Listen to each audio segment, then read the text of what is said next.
이게 보통 이런 경우는 여러분들도 알다시피 특별 전형으로 따로 선발 티오를 빼서 그들만의 리그로 만들어 왔었는데 이걸 전체 선발 인원에 적용시켜버린 거예요.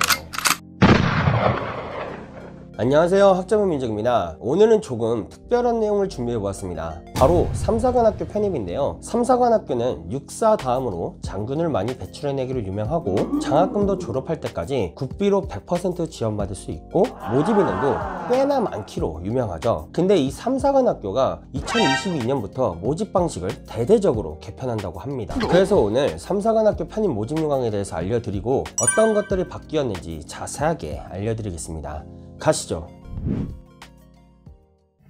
먼저 삼사관학교는 정시생도 그리고 예비생도 모집을 통해 1년에 총 2번 학생을 선발합니다. 삼사관학교는 정시, 예비 동일하게 총 3단계의 평가를 거쳐 학생을 선발하는데 1차 선발 시험인 서류 전형을 제외하고는 2, 3차 선발 시험은 정시, 예비 모두 동일한 평가를 통해 학생을 선발합니다. 자, 먼저 1차 선발 시험에서는 무엇을 평가하느냐? 정시는 대학 성적과 수능 또는 내신 성적을 합산하고요, 예비는 공인영어 성적과 고교 내신을 반영합니다. 2차 선발 시험에서는 영어와 간부 선발 도구를 평가하고 3차 선발 시험에서는 면접 그리고 체력 검정을 평가합니다. 3단계 합산 총 400점 만점이고요, 성적이 우수한 순서대로 학생을 선발하죠. 자, 그럼 이제 기본적인 건 알았으니까 2022년 육군 삼사관학교 편입 선발 단계별 변경사항에 대해서 알아보겠습니다. 자, 첫 번째 변경사항은 바로 고교 내신 반영 비중 확대입니다. 제가 정시와 예비에서 내신을 평가한다 했죠. 기존의 정시에서는 60점을 반영했었는데요, 100점으로 늘었고요, 예비에서는 50점에서 90점으로 늘었습니다. 예전 같으면 내신이 크게 좋지 않아도 다 갈 수 있었어요. 다만 내신 비중이 커지면서 자잘한 평가 요소들이 매우 중요해졌다,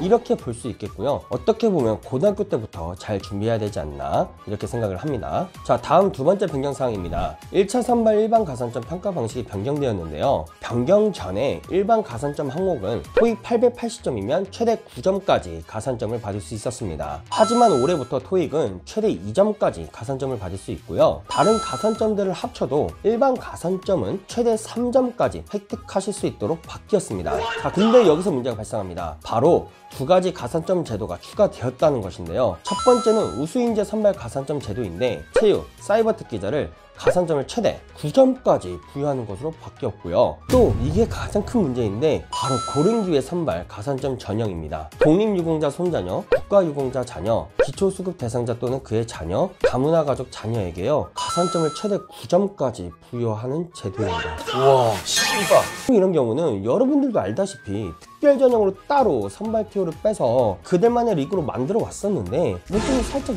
역차별적 문제가 나오지 않을까.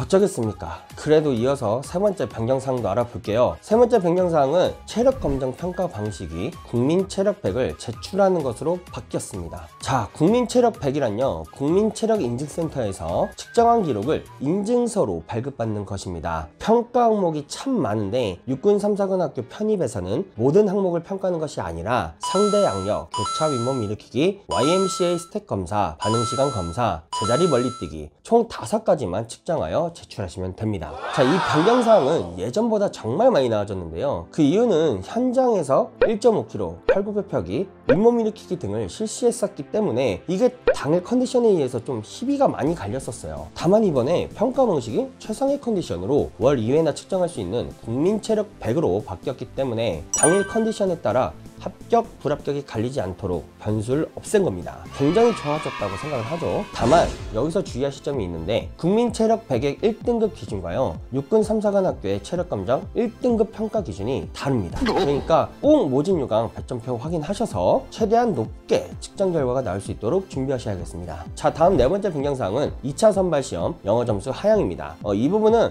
맨 처음 내신 비중이 40점 증가한 만큼 100점에서 60점으로 반영 비율이 준 건데요, 다만 LC가 없어지고 비율이 줄었다 하더라도 합격자를 가리기 위해서 난이도가 많이 상향 조정될 것으로 보이니까요, 잘 대비하셔야 된다 이렇게 말씀드리고, 마지막 변경사항도 문제가 많습니다. 1차 선발에서 여생도 모집 배수가 기존 4배수에서 3배수로 줄어들었습니다. 진짜 가뜩이나 여생도 모집 비중도 적고 일반 가산점 반영 비율도 적어졌는데 1차 선발 통과 인원을 줄여버린 거예요. 진짜 내신 낮으면 1차 선발 거의 통과 불가능한 수준이 돼버린 겁니다. 그렇기 때문에 여생도분들은 대학 성적 낮으면요 학점은행제 이용하시고요. 토익은 최대한 990 가까이 맞춰서 지원하셔야 될 것 같습니다. 나 다시 돌아갈래. 자, 이렇게 2022년 육군 3사관학교 편입 변경사항을 모두 알려드렸습니다. 자, 사실상 간부 선발 도구를 제외하고는 전부 다 바뀌었다라고 밖에 볼 수 없는데요. 이 내신이 낮거나 개인 스펙이 불안하신 분들은 꼼꼼하게 대책을 세워야 할 것 같아요. 자, 추가로 3사관학교 편입을 이제 막 알아보고 있는데 어떻게 해야 할지 막막하신 분들도 있을 것 같고요. 자, 이런 분들 뭐 도움이 될지 모르겠지만 연락 주시면 제가 가지고 있는 정보들을 통해서 최대한 도움을 드려보고요. 오늘 영상 내용이 유익하셨다면 구독과 좋아요 알람 설정. 자, 그럼 다음에도 좋은 내용으로 찾아오겠습니다. 안녕.